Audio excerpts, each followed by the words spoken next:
ليه ممكن تشتري تحديدا البي 1 برو من ريلمي؟ الجهاز بتاعهم الجديد، وده أول جهاز في السلسلة الجديدة. بي معناها بيرفورمانس، يعني الأداء، والسلسلة دي المفروض إن هي تكون مركزة على الأداء بشكل كبير جدا، وبرضه ما زالت محافظة على التصميمات الشيك والشبابية في نفس الوقت. النهاردة بقى هقول لك الملخص الأكيد للريلمي البي 1 برو في أول فيديو ليه وأول السلسلة.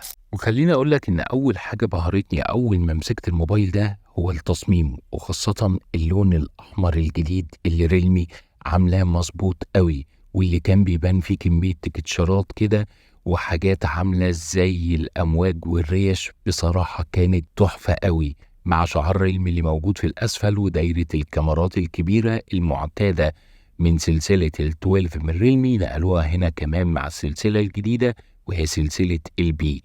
وزن الموبايل كله هو عبارة عن 217 جرام، وده وزن كويس جدا، ولا هو تقيل ولا هو خفيف، يعني في المظبوط منه يا صديقي. وكمان الموبايل ده بيجي بمعمارية الاي بي 65، يعني ضد رذاذ المية وضد الأتربة، ولكن رذاذ مية فقط لا غير.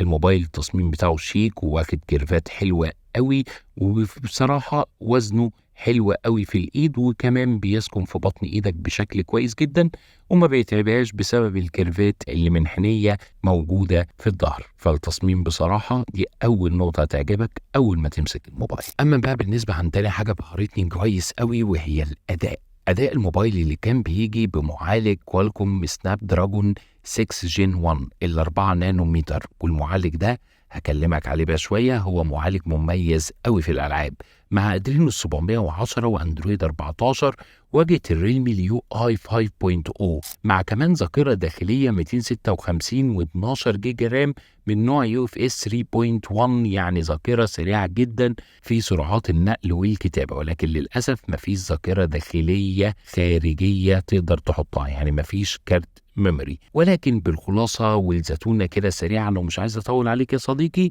أداء الموبايل ده على مستوى التصفح والسوشيال ميديا كان كويس جدا، وبيتنقل بشكل سريع وسلس ما بين البرامج. وفعلا مع أداء الشاشة 120 هرتز مديله طعم ولذاذة في حتة تانية خالص، بيخليك تقدر تشوف كل حاجة سلسة، حتى الأنيميشن بتاعه كان سلس جدا. وواجهة ريلمي اليو اي 5.0 هي فعلا كويسة ومظبوطة على الجهاز ده بالملي. أما على مستوى الألعاب، من خلال لعبة ببجي وكول اوف ديوتي، أنا بقدر ألعب ببجي على اكستريم مع اتش دي ار، وطبعا دي كبيرة قوي.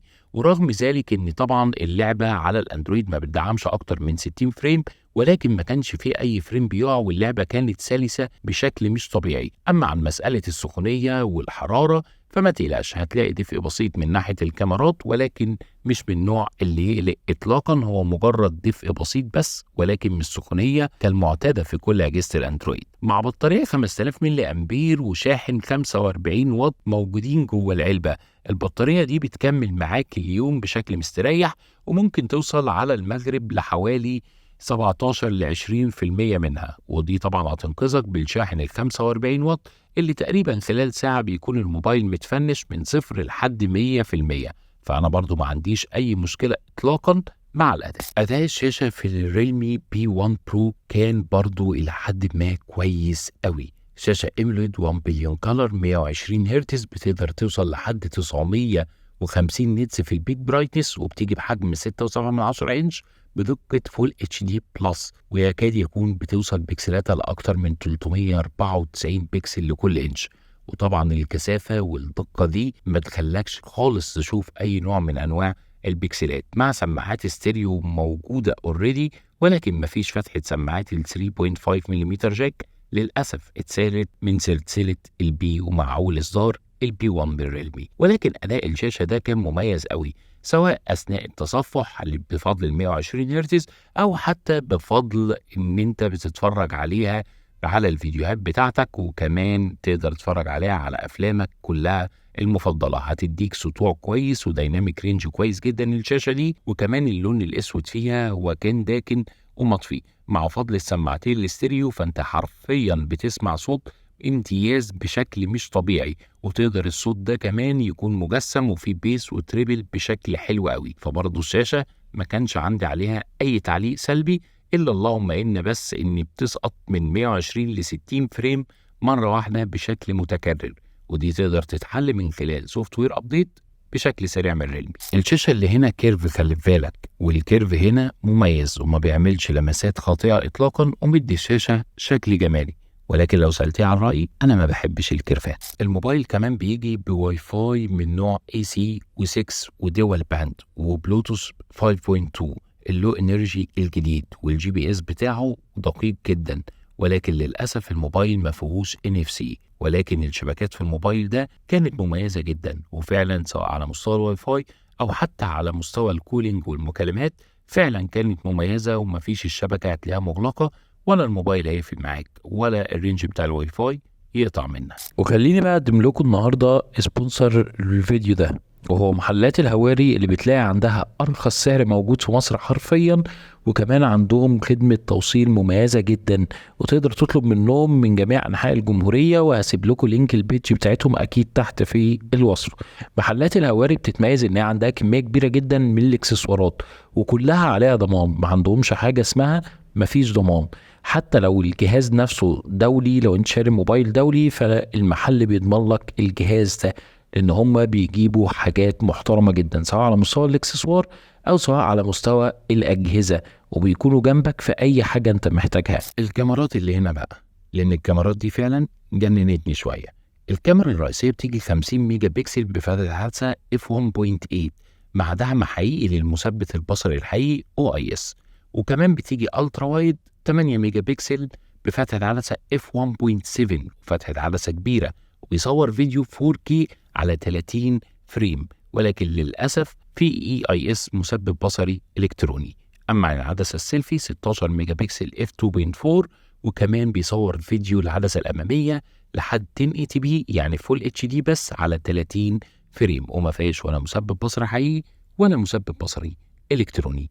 بعيدا عن الارقام، النتائج كانت عامله ازاي؟ بص يا صديقي، من الاخر كده والخلاصه والزتونه، الكاميرا الخلفيه الرئيسيه دي هي فعلا بتديك اداء مبهر جدا بالليل، واداء حلو قوي وامتياز بالنهار، وديناميك رينج حلو، وسكين تون كويسه جدا، وتفاصيل ستيل هتلاقيها مناسبه قوي وتنفع تستخدمها في طباعه الصور، ودي اكتر حاجه بتبين جوده الكاميرا. ولكن عندي مشكلة مع الكاميرا دي، ويكاد يكون ان هي تحديث سوفت وير وريلمي تقدر تعدله بسهولة جدا، هي مع البورتريه. مش بالنهار بس، لا بالليل كمان بتبان الكارثة، بتبقى البشرة سوفت قوي والصورة سوفت وتقريبا من غير تفاصيل، والبورتريه تحس اللي انت عامله في اول زمن البورتريه من 5-6 سنين، مش موبايل اداؤه من ريلمي. بالعدسة الالترا وايد عدسة كويسة وواسعة، وبتديني فيلد اوف فيو 112 درجة، ودي طبعا كويسه جدا، ما بتعملش انبعاجات في الصوره، وفي نفس الوقت بتديك فيلد فيو كويس قوي. اما بالنسبه للكاميرا السيلفي فهي كاميرا حلوه سواء بالنهار، وبالليل هتظبط معاك لو استخدمت النايت مود. الخلاصه والزتونه في موبايل ريلمي البي 1 برو، اول اصدار من اصدارات سلسله البي، والبي هنا زي ما احنا قلنا بتفرض على نفسها الاداء. وبالنسبه لاداء الموبايل فانا شايفه مناسب جدا لكل الناس اللي بتحب تلعب جيمز، فلازم الموبايل ده يكون ليك. حتى لو انت بتتصفح وعايز موبايل قوي وتضغط عليه، فبرضه الموبايل ده يكون ليك. عايز شاشة قوية وبطارية حلوة، الموبايل هيكون ليك. اما من ناحية الكاميرات، هي الكاميرا كويسة جدا وفعلا حلوة ومميزة في الفئة السعرية ده، وبالفعل الريلمي السنة دي قدرت تعمل خلطة حلوة قوي في كل أجهزتها، وخلطة وصفقة ممتازة جدا ب 14,000 جنيه بس، وبما يعادلها بالدولار هيظهر لك قدامك على الشاشة. ولكن الكاميرا محتاجة شوية تحسينات من ناحية السوفت وير ابديتس عشان تقدر تظبط أكتر من كده، خاصة إن أنا عارف إن ريلمي عندها أحسن من كده بحبتين 3-4، لكن في كل الجوانب التانية امتياز يا صاحبي. أشوفكم إن شاء الله في الفيديو اللي جاي، ما تنساش اللايك والشير عشان تدعمنا، وأكيد السبسكرايب طبعا. أشوفك إن شاء الله على خير. كان معكم محمد طايل، سلام يا صاحبي.